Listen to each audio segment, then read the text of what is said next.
Chemistry class 12 solution chapters हम पढ़ रहे थे। सीबीएसई के 2023 तक जो प्रीवियस ईयर क्वेश्चंस आए थे उनको हम देख रहे थे। हमारा टॉपिक 3 था रॉल्स लॉ। तो 45 क्वेश्चन करते हैं। पहला क्वेश्चन क्या है, गैस ए, मतलब पहला पार्ट है, gas A is more soluble in water than gas B at the same temperature, which one of the two gases will have the higher value of KH, Henry's law constant and why. तो जो हमारा gas ए है वो मोर soluble है, तो Henrys law constant का variation solubility के संग हमने टॉपिक 2 में किया था, हेनरीज लॉ जब हम लोग पढ़ रहे थे। तो देखते हैं, solubility of a gas is inversely proportional to KH। तो जो सॉल्युबिलिटी होता है गैस का वो इनवर्सली प्रोपोर्शनल होता है KH के।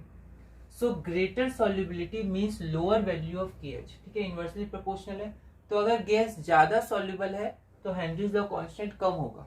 अब दिया क्या है, gas A is more soluble, given gas A is more soluble so it has lower value of KH। ठीक है, तो गैस से ज्यादा सॉल्युबल है तो उसका KH कम होगा, पर पूछा क्या गया है, which of the two gases will have higher value.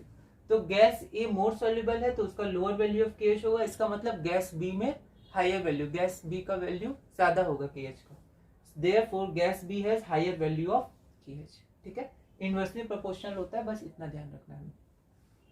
अगला क्वेश्चन है, in non ideal solution what type of deviation shows the formation of maximum boiling azeotropes.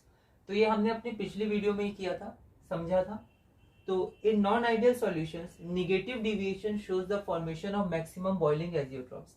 तो जो नेगेटिव डिविएशन होता है उसमें मैक्सिमम बॉइलिंग होता है, क्योंकि नेगेटिव डिविएशन में सॉल्यूशन में बॉन्ड ब्रेक करके वो वेपर में नहीं जाना चाहते हैं, जिसके कारण बॉइलिंग पॉइंट ज्यादा होगा, मतलब ज्यादा टेम्परेचर पे वो बॉइल करेंगे तो मैक्सिमम बॉइलिंग। ठीक है, तो ये हमारा क्वेश्चन हुआ। अब हम अपने अगले क्वेश्चन की तरफ चलते हैं। तो ये हमारा अगला क्वेश्चन है, question number 46, what type of azeotropic mixture will be form by a solution of acetone and chloroform, justify on the basis of strength of intermolecular interactions that develop in the solution. All India 2019 2 marks. तो यहाँ पर acetone और chloroform, ये example हमने जब हम negative deviation पढ़ रहे थे रॉल्स लॉ का तो पहले की वीडियोस में देखा था। तो देखते हैं, the solution of acetone and chloroform forms maximum boiling azeotropes. क्यों, मतलब मैक्सिमम बॉइलिंग एजियोट्रॉप ये इसलिए बनाता है क्योंकि as it shows negative deviation.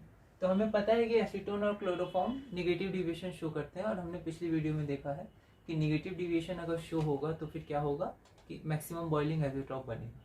ठीक है, अब पूछा है, justify on the basis of strength of intermolecular interactions that develop in the solution.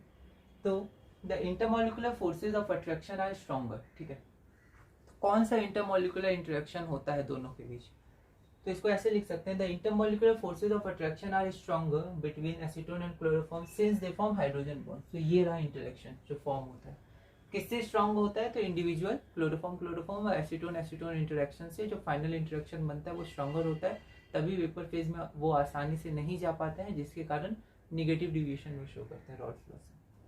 ठीक है, तो ये हो गया। और इसके